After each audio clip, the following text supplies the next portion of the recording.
Hello everyone, welcome to the today's session of GATE classes. As we were discussing yesterday about the timber and it was not complete. Let us continue the same topic. And before going to the next thing, let's just let me just brush up the things that I have explained yesterday. Okay, so I'll just brief out in a short period of time so that it will be easy for you to understand the next thing and to get a proper continuity.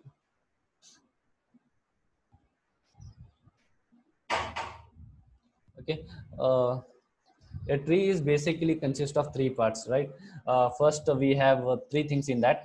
First root, then we have trunk, and then we have crown. Okay, so the bottommost part, which is below the ground, okay, which is below the ground, that is the root, and above the ground we have trunk, and at the topmost portion we have crown. Okay, what happens here, the root absorbs the moisture and nutrients from the soil, and it will give it to this one leaves through the trunk and branches. Okay, and then the middle portion, which is the trunk, it extends from the root and stands in between and supports the crown at the top, and crown is consisting of branches and leaves. Okay, these are the main three parts of the tree. Okay, now coming to the structure, detailed structure, we have two things here. First is macro structure and second one is micro structure. In macro structure, what is macro structure? Macro structure is one which is visible by our naked eyes, which is visible to our naked eyes, that we can see our by our eyes. So that is the macro structure, and it does not require any high magnification and the use of microscopes to see. Just by our naked eyes we can see the things. So this is the things, these are the parts that can be visible when you take a cross section of a this one timber, right? Or this one trunk. The outermost part that you can see is the outer bark, and the inner portion of the bark is called inner bark. After the inner bark we have cambium layer, then we have this one sapwood. As you go inside we have hardwood, and at the most center part we have pith. Okay, and the rings that you can see around the pith in a round direction, those are called growth rings, or it can also be called as annular rings. Okay, growth rings or annular rings.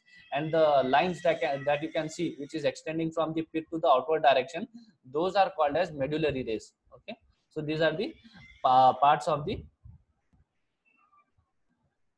timber. The most center part is pith. Okay, this is the innermost part. uh, this is the innermost portion of the,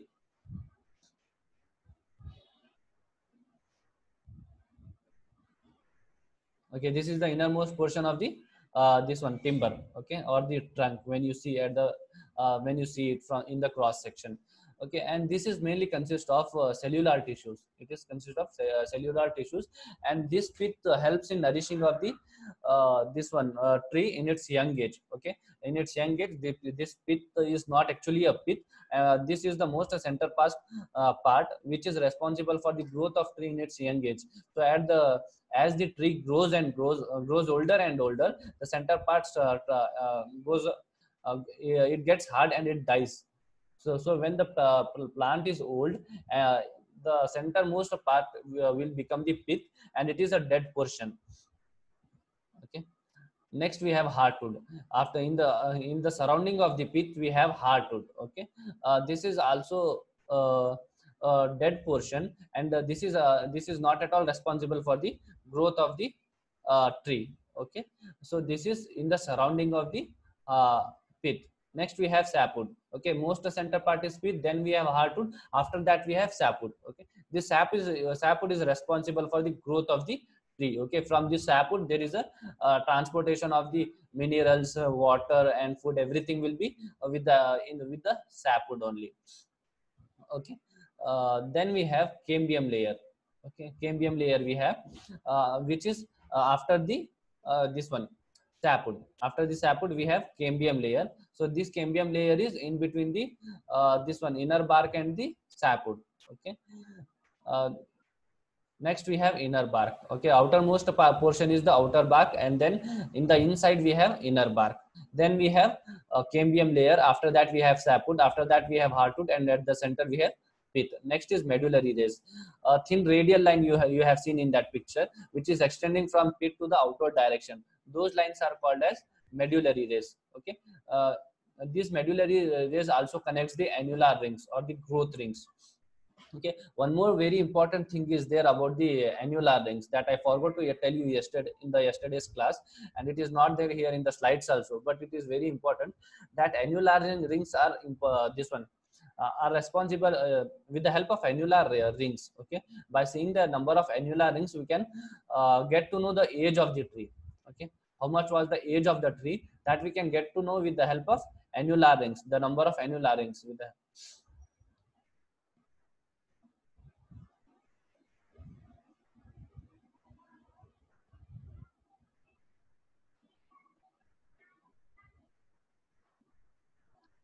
Amar.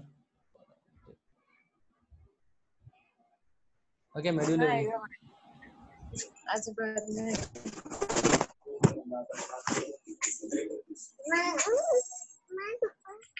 Mute your audio. Hi, Kitty. Somebody is speaking. Mute your audio. Mommy. Okay, one more thing here. See, you can see here in this picture, the most center part is pith, right? Which in the young age, which is the responsible for the nourishing of the tree. So, which is and it is the most living part when the tree was still at its young age and when it was planted. But when the tree is growing, when the tree grows old and old, the most center part will get die, and as the thickness of the trunk increases, okay, as the thickness of trunk increases, the center part gets dies and the surrounding part will do the work which is getting done by the pith at the early age.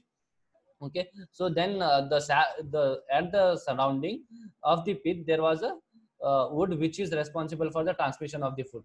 So when still as the trunk grows old and old, again the surrounding to the pith with the wood that we have will become a hardwood. Again that also will leave the work doing. Okay, that will become the hard portion which is responsible for the standing of the tree. Okay, then after that we'll get the sapwood. So as the tree grows old and old, from outside to inside part we will go. So see, we have most outside part is outer bark, and inside we have inner bark. So as the tree grows old, the inner bark starts to become cambium layer. Okay, inner bark starts to become cambium layer. The cambium layer starts to become sapwood. The sapwood starts to become hardwood, and hardwood starts to become pith. Okay, in that way, as the thickness of the tree grows, this will it goes inside and inside. Okay, next coming to the microstructure. The microstructure is the one which we cannot see by our naked eyes, and it requires high magnification. That is called microstructure. In that we will get the living cells.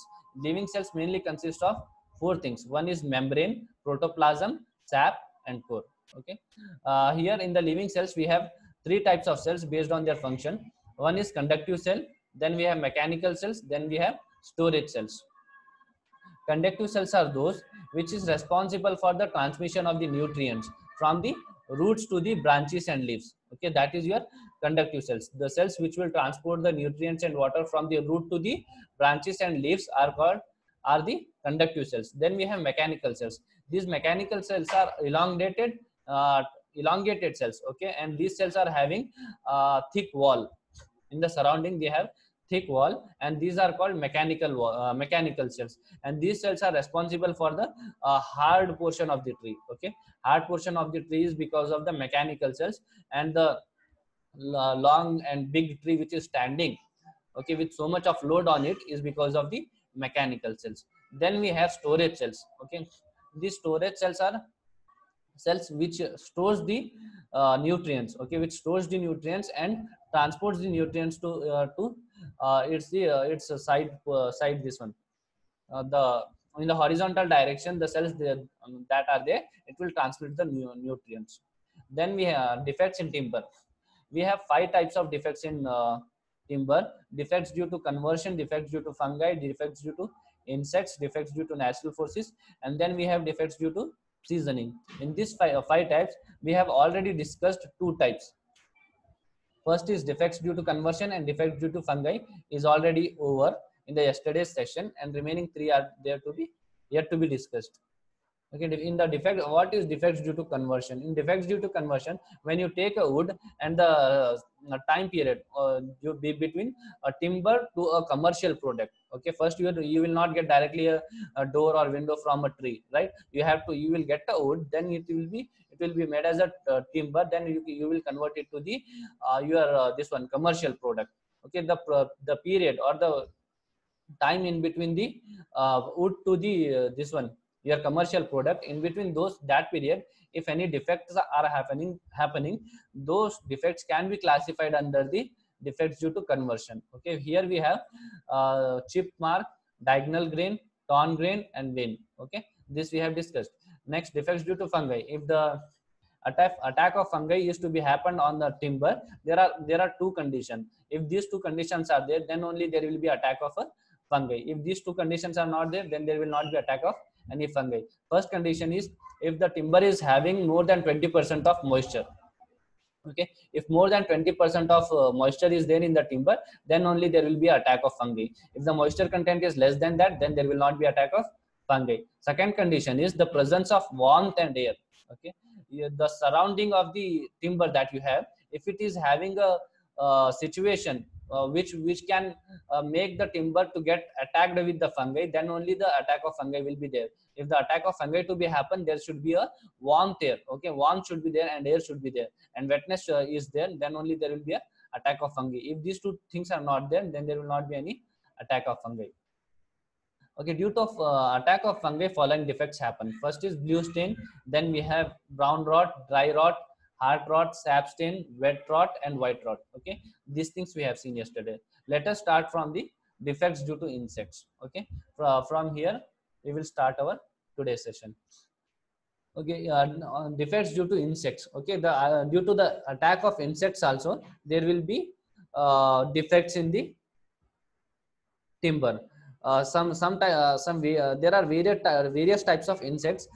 Those are which are responsible for the attack of insects. Some of the insects are beetles, marine borers, and termites. These are the main three insects which may be because of attack of those insects, there will be a defect. Okay, then we have defects due to natural force. Okay, the main natural forces responsible for causing defects in timber are two. Okay, there are mainly two things which are responsible for the natural defects. First is abnormal growth, and second one is rupture of tissue. Okay, maybe due to the abnormal growth the defects happens, or because of the rupture of tissue defects happen. If these two things are there, then it will be classified under the defects due to natural force. First defect we have burls. Okay, these are also known as excrescence, and they are particularly formed when a tree has received shock or injury in its young age. Due to such injury, the growth of tree is completely upset and irregular projections appear on the body of timber. Okay, in this type of defect, what happens is if the plant in its young age gets any injury, okay, if it gets any injury or any shock, then this type of defect happen. If this type of defect is happen, then the growth of the tree will get upset. Okay, and there will be irregular projections in the tree.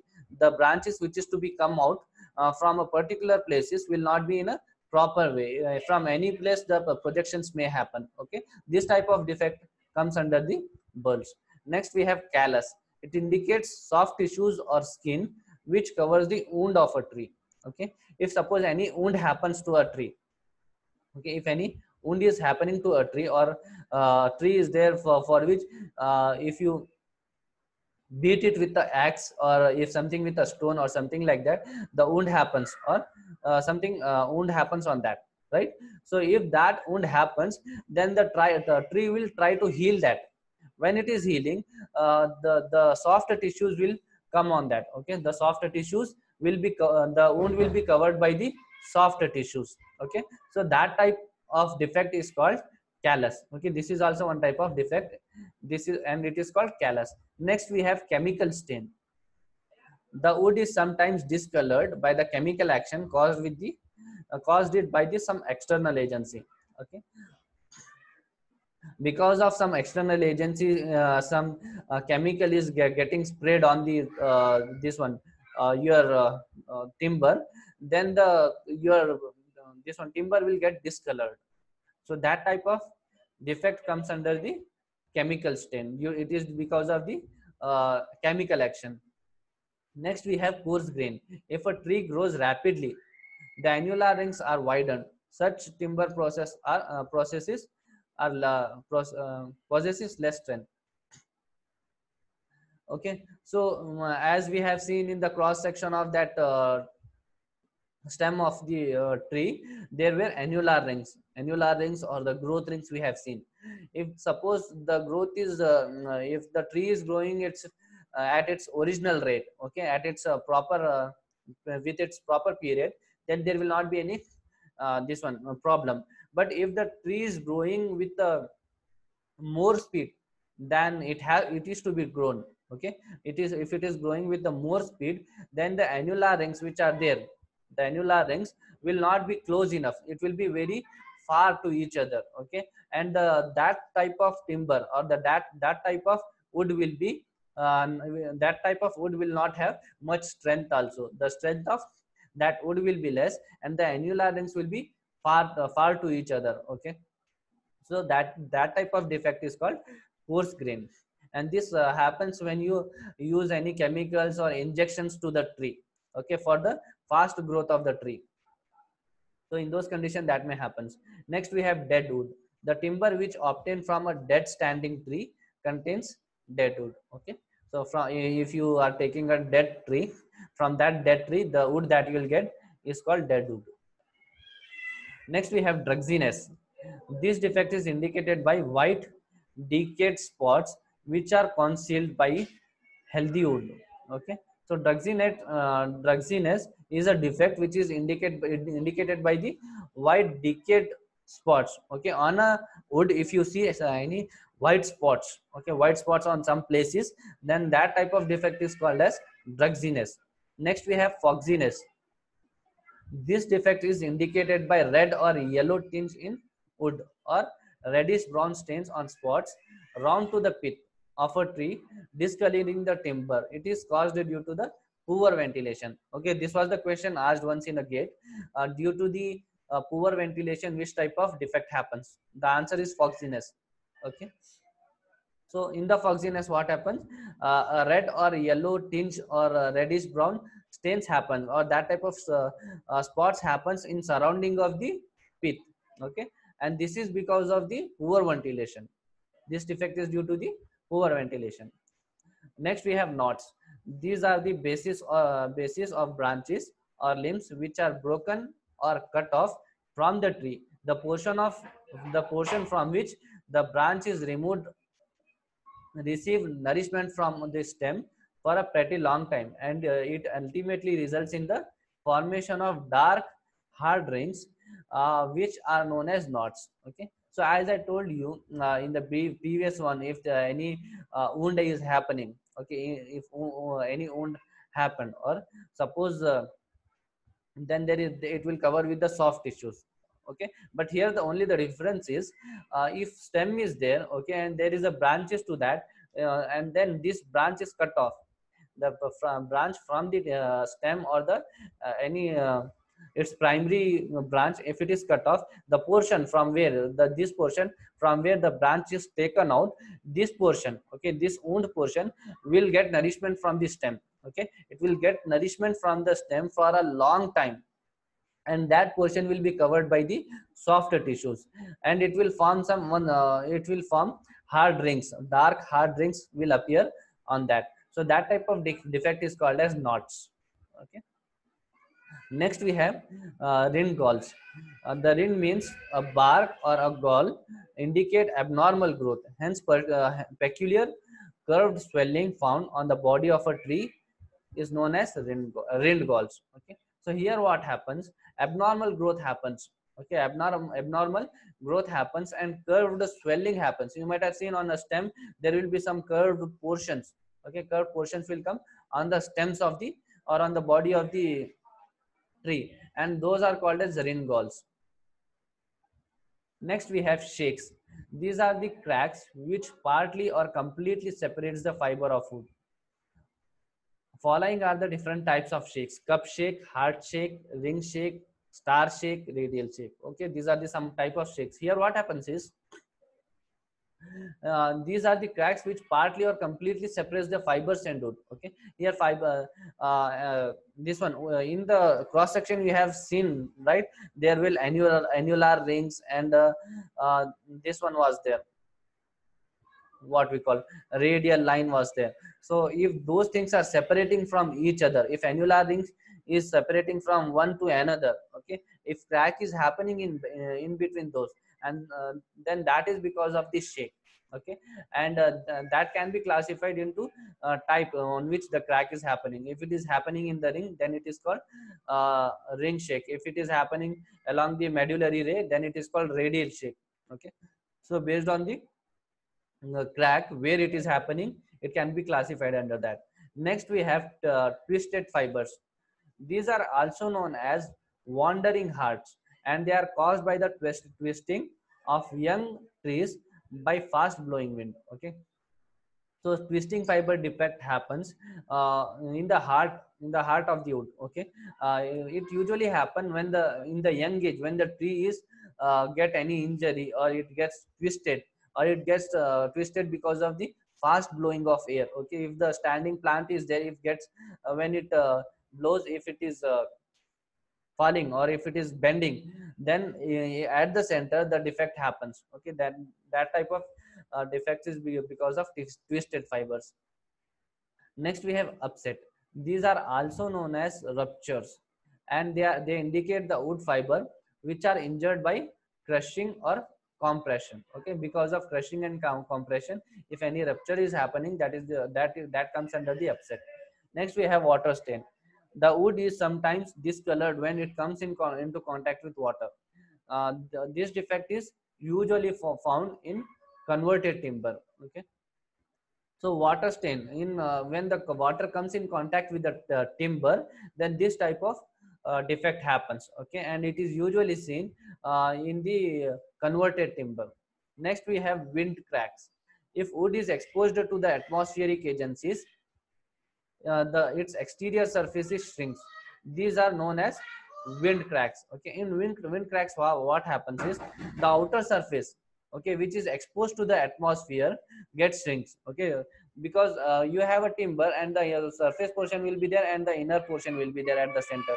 The exposed portion which is exposed to the environment get dried away. Okay, it will get dry sooner than the interior portion. When the outer portion is getting dry, so the this shrinkage happens in the outer portion. Okay, and the inner portion is still in the normal condition, right? So in that condition, the outer portion, when it is getting dries, this one, the crack happens, because the forces will get exerted within that, because external portion also is getting dried and inner portion is still in its normal condition, right?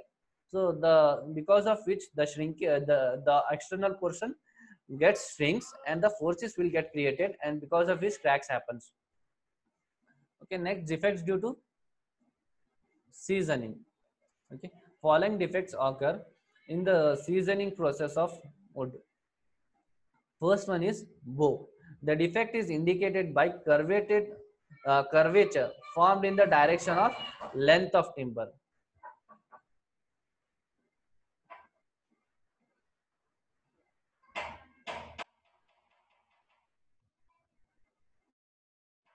Just wait for a minute, I'll come back.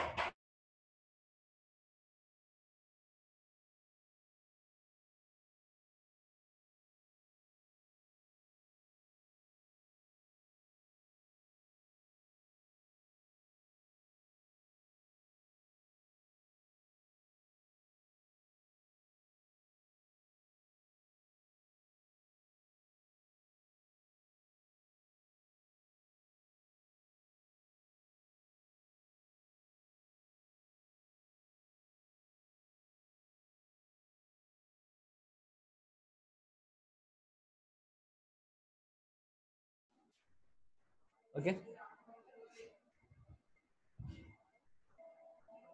We were discussing defects due to seasoning, right?